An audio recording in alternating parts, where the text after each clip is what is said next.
बोलिए श्री सत्यनारायण भगवान की जय। आज हम श्री सत्यनारायण भगवान की व्रत कथा सुनने जा रहे हैं, तो शुरू करते हैं। सामग्री: केले के खंभे, पंच पल्लव, कलश, पंचरल, चावल, कपूर, धूप, पुष्पों की माला, श्रीफल, ऋतुफल, अंग वस्त्र, नैवेद्य, कलावा, आम के पत्ते, यज्ञोपवीत वस्त्र, गुलाब के फूल, दीप, तुलसी दल, पान, पंचामृत, केसर, बंधनवार, चौकी। पूजा विधि: व्रत करने वाला पूर्णिमा व संक्रांति के दिन प्रातः अथवा सायंकाल को स्नान आदि से निवृत्त होकर पूजा स्थान में आसन पर बैठकर श्रद्धा पूर्वक श्री गणेश, गौरी, वरुण, विष्णु आदि सब देवताओं का ध्यान करके पूजन करें और संकल्प करें कि मैं सत्यनारायण स्वामी का पूजन तथा कथा श्रवण सदैव करूँगा। पुष्प हाथ में लेकर नारायण का ध्यान करें। यज्ञोपवीत पुष्प, धूप, नैवेद्य आदि से युक्त होकर स्तुति करें। हे भगवान, मैंने श्रद्धा पूर्वक फल, जल आदि सब सामग्री आपको अर्पण की है, इसे स्वीकार करें।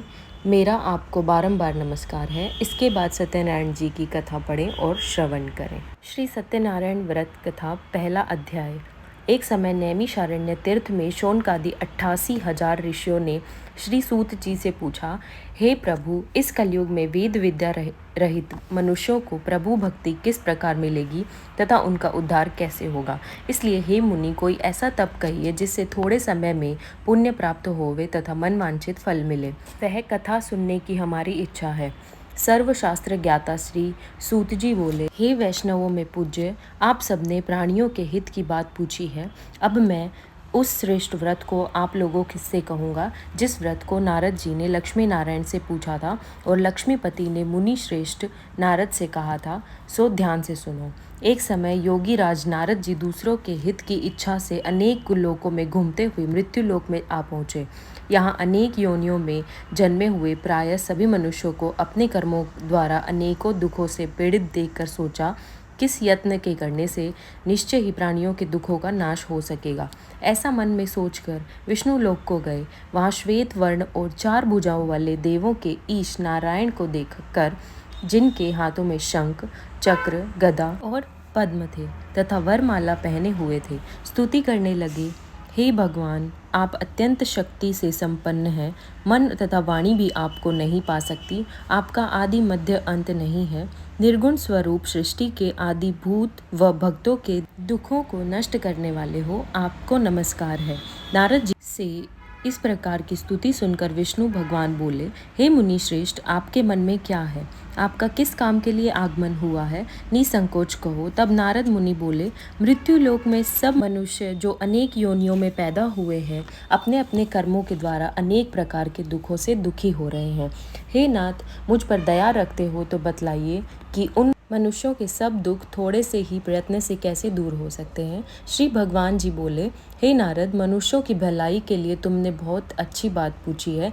जिस काम के करने से मनुष्य मोह से छूट जाता है, वह मैं कहता हूँ। सुनो, बहुत पुण्य देने वाला स्वर्ग तथा मृत्यु लोक दोनों में दुर्लभ एक उत्तम व्रत है। आज मैं प्रेमवश होकर तुमसे कहता हूँ, सत्यनारायण का यह व्रत अच्छी तरह विधि पूर्वक करके मनुष्य आयु पर्यंत यहाँ सुख भोग कर मरने पर मोक्ष को प्राप्त होता है। श्री भगवान के वचन सुनकर नारद मुनि बोले कि उस व्रत का फल क्या है, क्या विधान है और किसने यह व्रत किया और किस दिन यह व्रत करना चाहिए, विस्तार से कहिए। भगवान बोले, दुख शोक आदि को दूर करने वाला, धन धान्य को बढ़ाने वाला, सौभाग्य तथा संतान को देने वाला, यह व्रत सब स्थानों पर विजयी करने वाला है। भक्ति संतान को देने वाला यह व्रत सब स्थानों पर विजयी करने वाला है। भक्ति और श्रद्धा के साथ किसी भी दिन मनुष्य श्री सत्यनारायण की प्रातः काल से के समय ब्राह्मणों और बंधुओं के साथ धर्म परायण करके पूजा करे। भक्ति भाव से नैवेद्य, केले का फल, घी, दूध और गेहूं का चूर्ण सवाया लेवें। गेहूं के अभाव में साठी का चूर्ण, शक्कर तथा गुड़ लें और सब भक्षण योग्य पदार्थ जमा करा के भगवान को अर्पण कर दें तथा बंधुओं सहित ब्राह्मणों को भोजन करावें। पश्चात स्वयं भोजन करें। नृत्य, गीत आदि का आचरण कर सत्यनारायण भगवान का स्मरण करते हुए समय व्यतीत करें। इस तरह व्रत करने पर मनुष्यों की इच्छा निश्चय पूरी होती है। विशेषकर कली काल में भूमि पर यही मोक्ष का सरल उपाय है। दूसरा अध्याय। सूत जी बोले, हे ऋषियों, जिसने पहले समय में यह व्रत किया है उसका इतिहास कहता हूँ। ध्यान से सुनो। सुंदर काशीपुरी नगरी में एक अत्यंत निर्धन ब्राह्मण रहता था। वह भूख और प्यास से बेचैन हुआ नित्य पृथ्वी पर घूमता था। ब्राह्मणों से प्रेम करने वाले भगवान ने ब्राह्मण को दुखी देखकर बूढ़े ब्राह्मण का रूप धारण कर उसके पास जा आदर से पूछा, हे विप्र, नित्य दुखी हुआ पृथ्वी पर क्यों घूमता है? हे श्रेष्ठ ब्राह्मण, यह सब मुझसे कहो, मैं सुनना चाहता हूँ। ब्राह्मण बोला, मैं निर्धन ब्राह्मण हूँ, भिक्षा के लिए पृथ्वी पर फिरता हूँ। हे भगवान, यदि आप इसका उपाय जानते हो तो कृपा कर कहो। वृद्ध ब्राह्मण बोला कि सत्यनारायण भगवान मनवांछित फल देने वाले हैं, इसलिए हे ब्राह्मण, तू उनका पूजन कर, जिसके करने से मनुष्य सब दुखों से मुक्त होता है। ब्राह्मण को व्रत का सारा विधान बतलाकर बूढ़े ब्राह्मण का रूप धारण करने वाले सत्यनारायण भगवान अंतर्ध्यान हो गए। जिस व्रत को वृद्ध ब्राह्मण ने बतलाया है, मैं उसको करूँगा, यह निश्चय करने पर उसे रात में भी नींद नहीं आई। वह सवेरे उठकर सत्यनारायण के व्रत का निश्चय कर भिक्षा के लिए चला। उसको भिक्षा में बहुत धन मिला, जिससे बंधु बांधवों के साथ उसने सत्यनारायण का व्रत किया। इसके करने से वह ब्राह्मण सब दुखों से छूटकर अनेक प्रकार की संपत्तियों से युक्त हुआ। उस समय से वह ब्राह्मण हर मास व्रत करने लगा। इस तरह सत्यनारायण भगवान के व्रत को जो करेगा वह मनुष्य सब दुखों से छूट जाएगा। इस तरह नारद जी से नारायण का कहा हुआ यह व्रत मैंने तुमसे कहा। हे विप्रो, मैं अब और क्या कहूँ? ऋषि बोले, हे मुनीश्वर, संसार में इस ब्राह्मण से सुनकर किस किस ने इस व्रत को किया, हम यह सब सुनना चाहते हैं। इसके लिए हमारे मन में श्रद्धा है। सूत जी बोले, हे मुनियों, जिस जिसने इस व्रत को किया है वह सब सुनो। एक समय एक ब्राह्मण धन और ऐश्वर्य के अनुसार बंधु बांधुओं के साथ व्रत करने को तैयार हुआ। उसी समय एक लकड़ी बेचने वाला बूढ़ा आदमी आया और बाहर लकड़ियों को रखकर ब्राह्मण के मकान में गया। प्यास से दुखी लकड़हारा उनको व्रत करते देखकर ब्राह्मण को नमस्कार कर कहने लगा कि आप यह क्या कर रहे हो और इसके करने से क्या फल मिलता है? कृपा करके मुझसे कहो। ब्राह्मण ने कहा, सब मनोकामनाओं को पूरा करने वाला यह सत्यनारायण भगवान का व्रत है। इसकी ही कृपा से मेरे यहाँ धन धान्य आदि की वृद्धि हुई है। ब्राह्मण से इस व्रत के बारे में जानकर लकड़हारा बहुत प्रसन्न हुआ। चरणामृत ले और प्रसाद खाने के बाद अपने घर को चला गया। लकड़हारे ने अपने मन में इस संकल्प किया कि आज नगर में लकड़ी बेचने से जो धन मिलेगा उसी से सत्यनारायण देव का उत्तम व्रत करूँगा। यह मन में विचार कर वह बूढ़ा आदमी लकड़ियाँ अपने सर पर रखकर जिस नगर में धनवान लोग रहते थे वह ऐसे सुंदर नगर में गया। उस रोज वहाँ पर उसे उन लकड़ियों का दाम पहले दिनों से चौगुना मिला। तब वह बूढ़ा लकड़हारा दाम ले और अति प्रसन्न होकर पके केले की पूली, शक्कर, घी, दूध, दही और गेहूं का आटा इत्यादि सत्यनारायण भगवान के व्रत की कुल सामग्रियों को लेकर अपने घर चला गया। फिर उसने अपने भाइयों को बुलाकर विधि के साथ भगवान जी का पूजन तथा व्रत किया। उस व्रत के प्रभाव से वह बूढ़ा लकड़हारा धन, पुत्र आदि से युक्त हुआ और संसार के समस्त सुख भोग कर बैकुंठ को चला गया। तीसरा अध्याय। सूत जी बोले, हे श्रेष्ठ मुनियों, अब आगे की कथा कहता हूँ, सुनो। पहले समय में उल्का मुख नाम का एक बुद्धिमान राजा था। वह सत्यवक्ता और जितेंद्रिय था। प्रतिदिन देवस्थानों पर जाता तथा गरीबों को धन देकर उनके कष्ट दूर करता था। उसकी पत्नी कमल के समान मुख वाली और सती साध्वी थी। भद्रशिला नदी के तट पर उन दोनों ने श्री सत्यनारायण का व्रत किया। उस समय में वहाँ एक साधु वैश्य आया। उसके पास व्यापार के लिए बहुत सा धन था। वह नाव को किनारे पर ठहरा कर राजा के पास आ गया और राजा को व्रत करते हुए देखकर विनय के साथ पूछने लगा, हे राजन, भक्ति युक्त चित्त से आप क्या कर रहे हैं? मेरी सुनने की इच्छा है, सो आप मुझे बताइए। राजा बोला, हे साधु, अपने बांधवों के साथ पुत्रादि की प्राप्ति के लिए यह महाशक्तिवान सत्यनारायण भगवान का व्रत व पूजन किया जा रहा है। राजा के वचन सुनकर साधु आदर से बोला, हे राजन, मुझसे इसका सब विधान कहो, मैं भी आपके कथानुसार इस व्रत को करूँगा। मेरी भी कोई संतान नहीं है और इससे निश्चय ही होगी। राजा से यह विधान सुनकर व्यापार से निवृत्त हो वह आनंद के साथ घर गया। साधु ने अपनी स्त्री से संतान देने वाले उस व्रत का समाचार सुनाया और कहा कि जब मेरे संतान होगी तब मैं इस व्रत को करूँगा। साधु ने ऐसे वचन अपनी स्त्री लीलावती से कहे। एक दिन उसकी स्त्री लीलावती पति के साथ आनंदित हो सांसारिक धर्म में प्रवृत्त होकर सत्यनारायण भगवान की कृपा से गर्भवती हो गई और 10वें महीने में उसके एक सुंदर कन्या का जन्म हुआ। दिनों दिन वह इस तरह बढ़ने लगी जैसे शुक्ल पक्ष का चंद्रमा बढ़ता है। कन्या का नाम कलावती रखा गया। तब लीलावती ने मीठे शब्दों में अपने पति से कहा कि जो आपने संकल्प किया था कि भगवान का व्रत करूँगा, अब आप उसे करिए। साधु बोला, हे प्रिय, इसके विवाह पर करूँगा। इस प्रकार अपनी पत्नी को आश्वासन दे वह नगर को गया। कलावती पितृगृह में वृद्धि को प्राप्त हो गई। साधु ने जब नगर में सखियों के साथ अपनी पुत्री को देखा तो तुरंत दूध बुलाकर कहा कि पुत्री के वास्ते कोई सुयोग्य वर देख कर लाओ। साधु की इच्छा पाकर दूध कंचन नगर पहुंचा और वहां पर कड़ी खोजकर देखभाल कर लड़की के लिए सुयोग्य वणिक पुत्र को ले आया। उस सुयोग्य लड़के को देखकर साधु ने अपने बंधु बांधुओं के सहित प्रसन्नचित्त अपनी पुत्री का विवाह उसके साथ कर दिया, किंतु दुर्भाग्य से विवाह के समय भी उस व्रत को करना भूल गया। तब श्री भगवान क्रोधित हो गए और श्राप दिया कि तुम्हें दारुण दुख प्राप्त होगा। अपने कार्य में कुशल साधु बनिया जामाता सहित समुद्र के समीप स्थित रत्नपुर नगर में गया और वहां दोनों ससुर जमाई चंद्रकेतु राजा के उस नगर में व्यापार करने लगे। एक रोज भगवान सत्यनारायण की माया से प्रेरित कोई चोर राजा का धन चुराकर भागा जा रहा था, किंतु राजा के दूतों को आता देखकर चोर ने घबरा कर भागते हुए राजा के धन को वहीं छुपाकर रख दिया जहां वो ससुर जमाई ठहरे हुए थे। तब जब दूतों ने उस साधु वैश्य के पास राजा के धन को रखा देखा तो वे दोनों को बांधकर ले गए और प्रसन्नता से दौड़ते हुए राजा के समीप जाकर बोले, यह 2 चोर हम पकड़ कर लाए हैं, कृपा आज्ञा दे। तब राजा की आज्ञा से उनको कठोर कारावास में डाल दिया और उनका सब धन छीन लिया। सत्यनारायण भगवान के श्राप द्वारा उनकी पत्नी भी घर पर बहुत दुखी हुई और घर पर जो धन रखा था चोर चुरा कर ले गए। शारीरिक व मानसिक पीड़ा तथा भूख प्यास से अति दुखी हो अन्न की चिंता में कलावती एक ब्राह्मण के घर गई। वहां उसने देखा सत्यनारायण भगवान का व्रत होते। फिर वह कथा सुनी, प्रसाद ग्रहण कर रात को घर आई। माता ने कलावती से कहा, हे पुत्री, अब तक कहाँ रही, वह तेरे मन में क्या है? कलावती बोली, हे माता, एक ब्राह्मण के घर श्री सत्यनारायण भगवान का व्रत देखा। कन्या के वचन सुनकर लीलावती भगवान के पूजन की तैयारी करने लगी। लीलावती ने परिवार और बंधुओं सहित श्री सत्यनारायण भगवान का पूजन किया और वर मांगा कि मेरे पति तथा दामाद शीघ्र घर आ जाएं।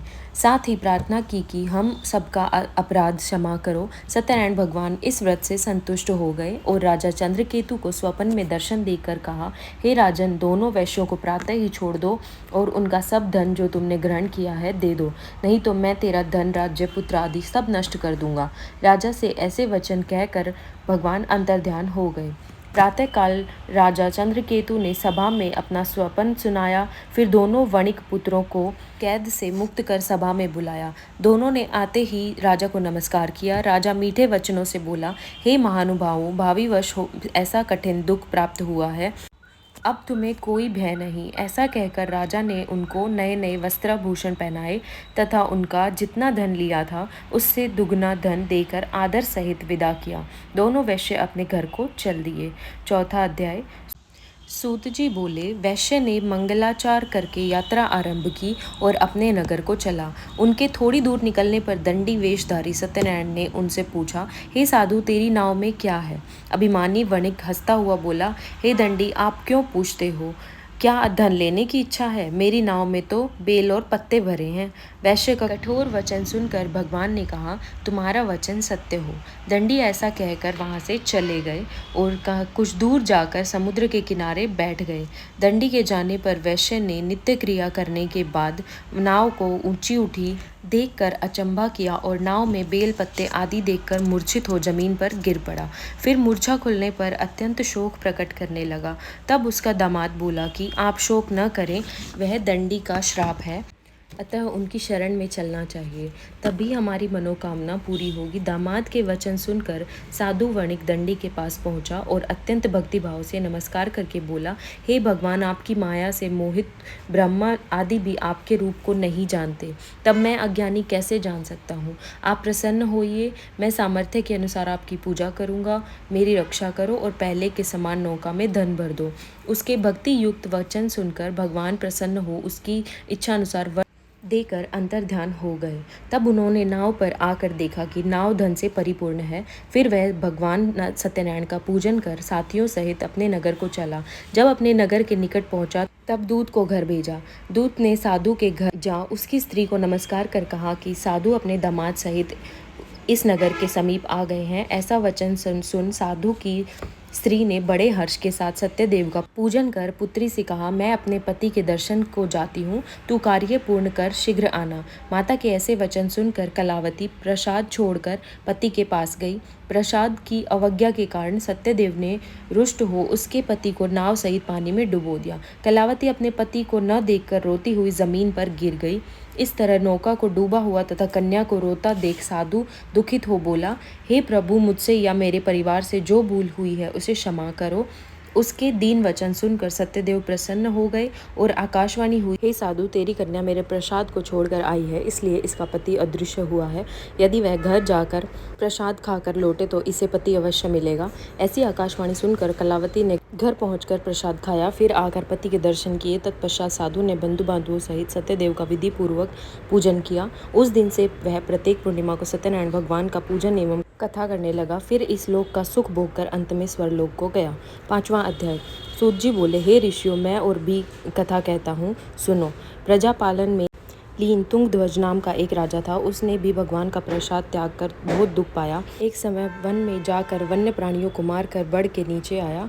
वहाँ उसने ग्वालों को भक्ति भाव से बांधवों सहित सत्यनारायण भगवान का पूजन करते देखा।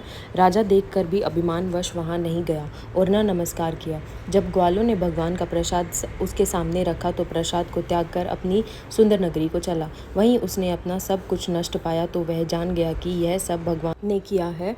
तब वह विश्वास कर ग्वालों के समीप गया और विधि पूर्वक पूजन कर प्रसाद खाया तो सत्यदेव की कृपा से पहले जैसा था वैसा ही हो गया।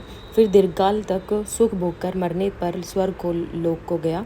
जो मनुष्य इस परम दुर्लभ व्रत को करेगा, भगवान की कृपा से उसे धन धान्य की प्राप्ति होती है तथा सब मनोरथ पूर्ण होकर अंत में वैकुंठ धाम को जाता है।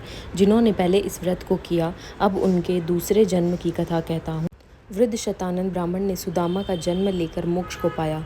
उल्का मुख नाम का राजा दशरथ होकर वैकुंठ को प्राप्त हुआ। साधु नाम के वैश्य ने मोर ध्वज बनकर अपने पुत्र को आरे से चीर कर मोक्ष को प्राप्त किया। महाराजा तुंगध्वज ने स्वयंभू होकर भगवान में भक्ति युक्त कर्म कर मोक्ष प्राप्त किया। इति श्री सत्यनारायण व्रत कथायाम संपूर्णम। बोलिए सत्यनारायण भगवान की जय। श्री सत्यनारायण जी की आरती। जय लक्ष्मी रमणा स्वामी, जय लक्ष्मी रमणा। सत्यनारायण स्वामी जनपातक हरण। जय लक्ष्मी रमणा। रत्न जड़ित सिंहासन अद्भुत छवि राजे। नारद करत निराजन घंटा ध्वनि बाजे। जय लक्ष्मी रमणा। प्रगट भय कलि कारण द्विज को दर्श दियो। बूढ़ो ब्राह्मण बन कर कंचन महल कियो। जय लक्ष्मी रमणा। दुर्बल भील कठारो इन पर कृपा करी। चंद्रचूड़ एक राजा जिनकी विपत्ति हरी। जय जय लक्ष्मी रमणा। वैश्य मनोरथ पायो श्रद्धा तज दीनी। सो फल भोग्यो प्रभु जी फिर स्तुति कीनी। जय लक्ष्मी रमणा। भाव भक्ति के कारण छिन छिन रूप धर्यो। श्रद्धा धारण कीनी तिनको काज सर्यो। जय लक्ष्मी रमणा। ग्वाल बाल संग राजा वन में भक्ति करी। मन वांछित फल दीनो दीन दयाल हरि। जय लक्ष्मी रमणा। चढ़त प्रसाद सवाया कदली फल मेवा। धूप दीप तुलसी से राजी सत्य देवा। जय लक्ष्मी रमणा। श्री सत्यनारायण जी की आरती जो कोई नर गावे। कहत शिवानंद स्वामी मन वांछित फल पावे।